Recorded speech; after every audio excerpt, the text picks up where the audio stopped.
بسم الله الرحمن الرحيم.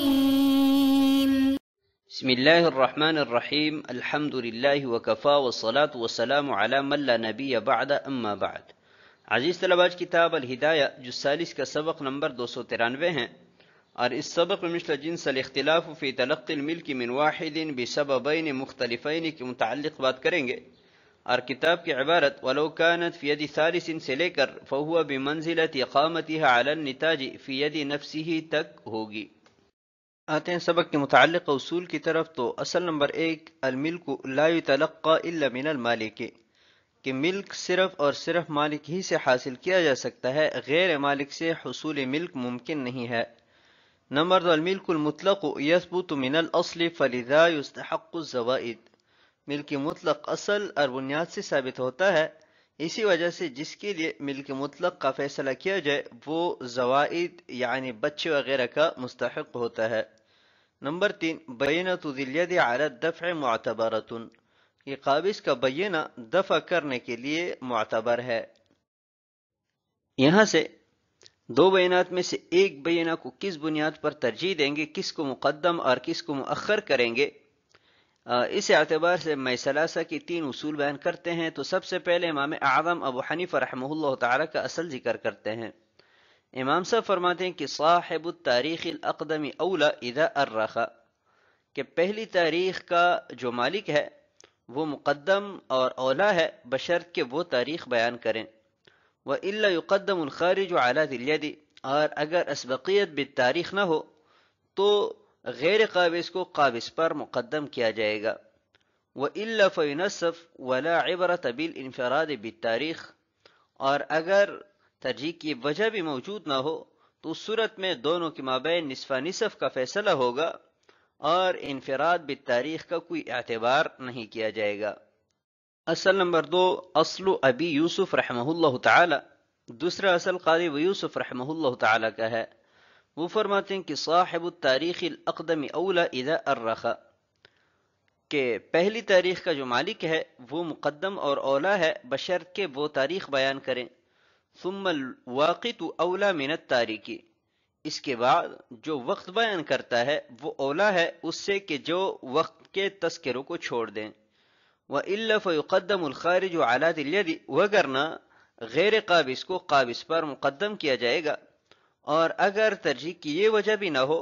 وَإِلَّا فَهُمَا سَوَا، تو دونوں برابر تصور ہوں گے اور دونوں کے مابین نصف نصف کا فیصلہ کیا جائے گا. نمبر 3، اصل محمد رحمہ اللہ تعالی، امام محمد رحمہ اللہ تعالی فرماتے ہیں کہ الخارج یقدم علی ذی الید، کہ غیر قابض کو قابض پر مقدم کیا جائے گا. ولا عبرۃ بالتاریخ، اور تاریخ کا کوئی اعتبار نہیں ہے، لا بسبقہ ولا بالانفراد بالتاریخ، نہ تو اسبقیت کے اعتبار سے اور نہ ہی انفراد بالتاریخ کے اعتبار سے، بلکہ سرے سے تاریخ کا کوئی اعتبار ہی نہیں ہے. ويقدم الخارج على الخارج بترک التاریخ، ہاں غیر قابض کو غیر قابض پر مقدم کیا جائے گا تاریخ چھوڑنے پر. وَإِلَّا فَهُمَا سَوَا فَيُنَصَّفُ، اور اگر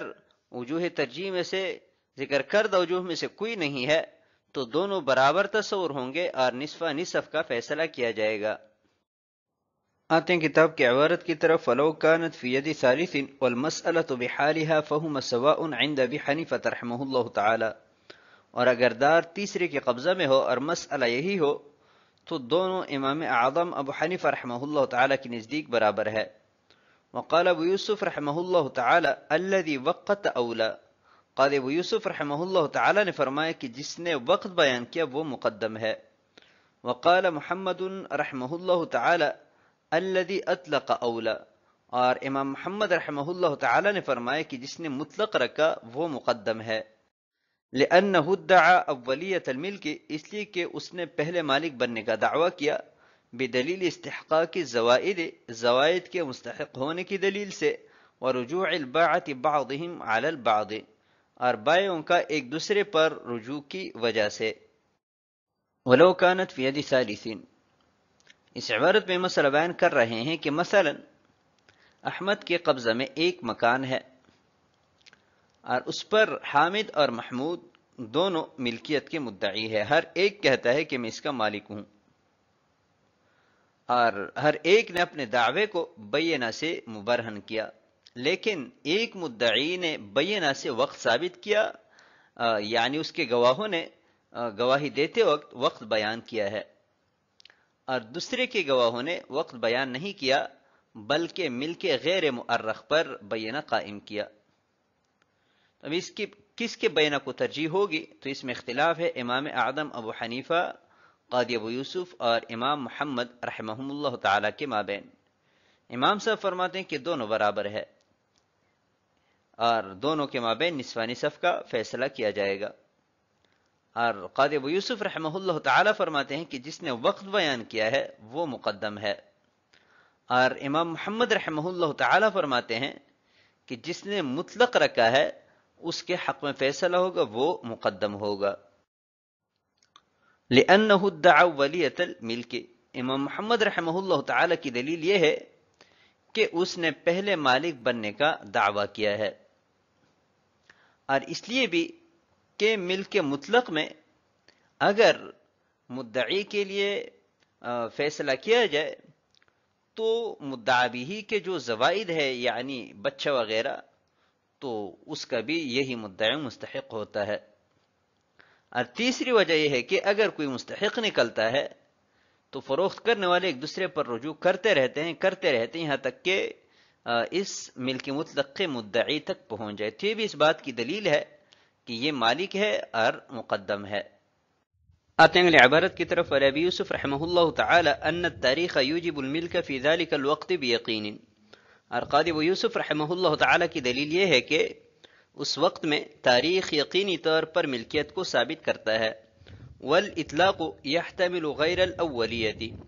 اور مطلق ہونا اول نہ ہونے کا احتمال لگتا ہے، والترجیح بالتیقن، اور ترجیح یقین کی بنیاد پر دی جاتی ہے، کما لو ادعی الشراء، جیسا کہ وہ دونوں شراء کا دعویٰ کریں۔ ولابی حنیفہ رحمہ اللہ تعالی ان التاریخ یضام احتمال عدم التقدم، اور امام اعظم ابو حنیفہ رحمہ اللہ تعالی کی دلیل یہ ہے کہ مقدم نہ ہونے کا احتمال تاریخ کے مزاحم ہے، فسقط اعتبارہ، لہذا اس کے اعتبار ساقط ہوا، فصار کما لو اقام البینۃ علی ملک مطلق، تو ایسا ہوا جیسا کہ دونوں نے ملک مطلق پر بینہ قائم کیا،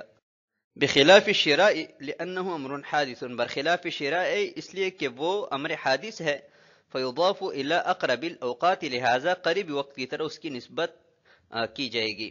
فیترجح جانب صاحب التاریخ، لہذا تاریخ والے کی جانب راجح ہوگی۔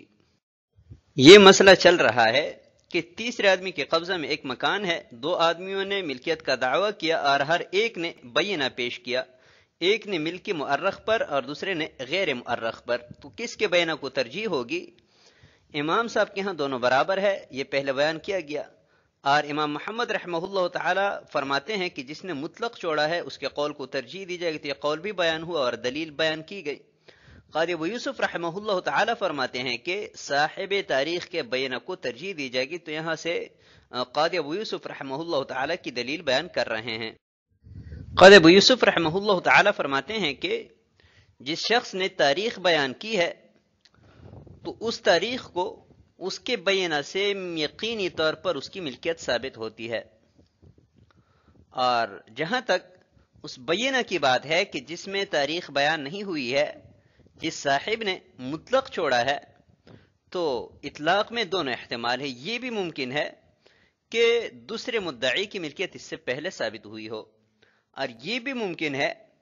کہ اس مدعی کی ملکیت اس کے بعد ثابت ہوئی ہو، یعنی احتمال اور شک ہے، اور جو ترجیح دی جاتی ہے وہ یقین کی بنیاد پر دی جاتی ہے، نہ کہ شک اور احتمال کی بنیاد پر، اور یقینی ملکیت اس صاحب کی ثابت ہوئی ہے کہ جس نے تاریخ بیان فرمائی ہے، لہذا اس کے بینہ کو ترجیح دیں گے اور اس کے حق میں فیصلہ کیا جائے گا۔ کما لو ادعی الشراء، اور اس کی مثال ایسے ہیں کہ دو آدمیوں نے شراء کا دعویٰ کیا اور دونوں نے اپنے اپنے دعوے پر بینہ قائم کیا، ایک کے گواہوں نے تاریخ بیان کی اور دوسرے کے گواہوں نے تاریخ بیان نہیں کی، تو جس کے گواہوں نے تاریخ بیان کی ہے اس کے بینہ کو ترجیح دی جاتی ہے اور اس کے حق میں فیصلہ ہوتا ہے۔ تو جیسے اختلاف فی الشراء کی صورت میں صاحب تاریخ کے قول کو ترجیح دی گئی، اسی طرح ہمارے اس مختلفی مسئلہ میں بھی صاحب وقت اور صاحب تاریخ کے قول کو ترجیح دی جائے گی اور اس کے حق میں فیصلہ کیا جائے گا۔ ولی ابی حنیفہ رحمہ اللہ تعالی، امام اعظم ابو حنیفہ رحمہ اللہ تعالی فرماتے ہیں کہ جس صاحب نے تاریخ بیان فرمائی ہے تو اس تاریخ کا مزاحم موجود ہے۔ وہ یہ ہے کہ ممکن ہے کہ جس صاحب نے مطلق چھوڑا تاریخ بیان نہیں کی ہے اس کی ملکیت اس سے پہلے ثابت ہوئی ہو، لہذا اس احتمال کی وجہ سے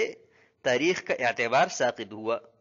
اور دونوں بلا تاریخ رہیں، یعنی ایک نے تو پہلے سے تاریخ بیان ہی نہیں کیا، جس نے تاریخ بیان کی ہے اس کا بھی اعتبار ساقط ہوا، تو بلا تاریخ دونوں بیانات رہ گئیں۔ اور جب دونوں مدعی تاریخ بیان نہیں کرتے تو دونوں برابر ہوتے ہیں اور دونوں کے مابین نصف نصف کا فیصلہ کیا جاتا ہے۔ فصار كما لو اقام البینۃ علی ملک مطلق، تو دونوں کی مثال ایسے ہیں کہ جیسے انہوں نے ملک مطلق پر بینہ قائم کیا ہو، یعنی جیسے ملک مطلق پر اگر دونوں بینہ قائم کرتے ہیں بلا تاریخ بیان کیے تو دونوں کے مابین نصف نصف کا فیصلہ ہوتا ہے، ایسی یہاں پر بھی دونوں کے مابین نصف نصف کا فیصلہ کیا جائے گا۔ بخلاف الشراء، اور قاضی ابو یوسف رحمہ اللہ تعالی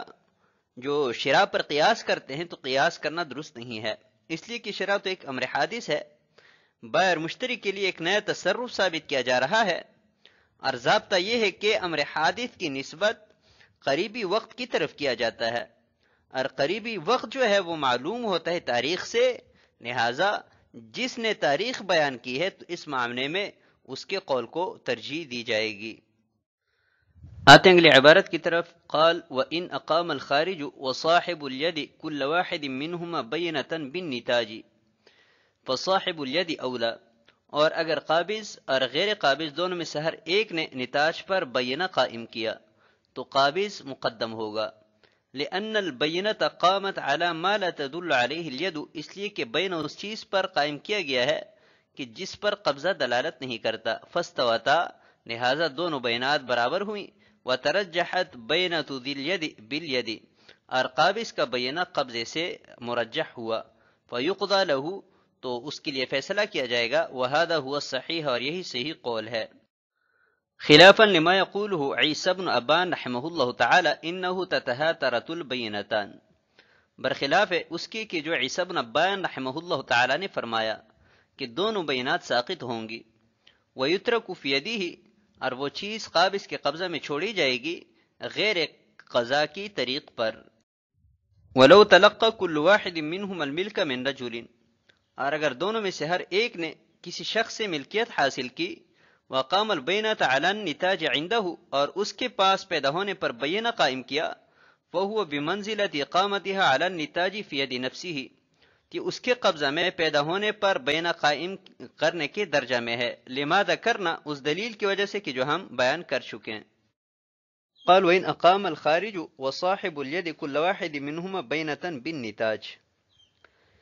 اس عبارت میں ذکر کردہ مسئلہ یہ ہے کہ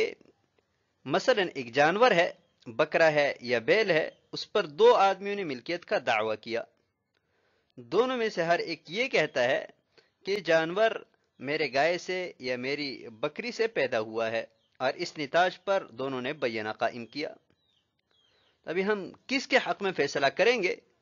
تو امام قدوری رحمہ اللہ تعالی فرماتے ہیں کہ جو قابض ہے اس کے حق میں فیصلہ کیا جائے گا، لیکن یہ فیصلہ بینہ کی بنیاد پر نہیں ہے، اس لیے کہ بینہ کے اعتبار سے تو دونوں برابر ہے، ہمیں دوسرے اسباب ترجیح میں سے کوئی سبب دیکھنی ہوگی۔ تو جب ہم نے غور کیا تو ایک کی طرف ہمیں ید نظر آیا جو کہ اسباب ترجیح میں سے ہیں، تو قبضے کو بنیاد بنا کر اس کے بینہ کو ہم نے ترجیح دی اور اس کے حق میں اس جانور کا فیصلہ کیا۔ وَهَذَا هُوَ الصَّحِيحُ، صاحب ہدایہ فرماتے ہیں کہ یہی صحیح ہے، برخلاف عیسی بن ابان رحمہ اللہ تعالی کے قول کے،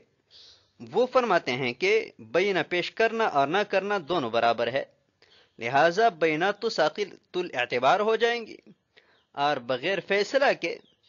قابض کے قبضہ میں وہ جانور چھوڑ دیا جائے گا۔ وَلَوْ تَلَقَّى كُلُّ وَاحِدٍ مِّنْهُمَا الْمِلْكَ مِنْ رَجُلٍ، اس عبارت میں یہ مسئلہ بیان کر رہے ہیں کہ مثلا زید نے دعویٰ کیا کہ احمد کے قبضہ میں جو غلام ہے وہ میرا ہے، اور میں نے فلاں شخص سے خریدا ہے جو کہ اس کی باندی سے پیدا ہوا ہے۔ اور قابض یعنی احمد کہتا ہے کہ یہ غلام میرا ہے اور فلاں شخص کی جو باندی ہے اس سے پیدا ہوا اور میں نے اس سے خریدا ہے۔ تو صاحب ہدایہ فرماتے ہیں کہ ایسا ہے گویا کہ باندی اس کے قبضہ میں ہے اور اس کے پاس پیدا ہوا ہے۔ تو اس صورت میں بھی جو قابض ہے اس کے حق میں فیصلہ کیا جائے گا،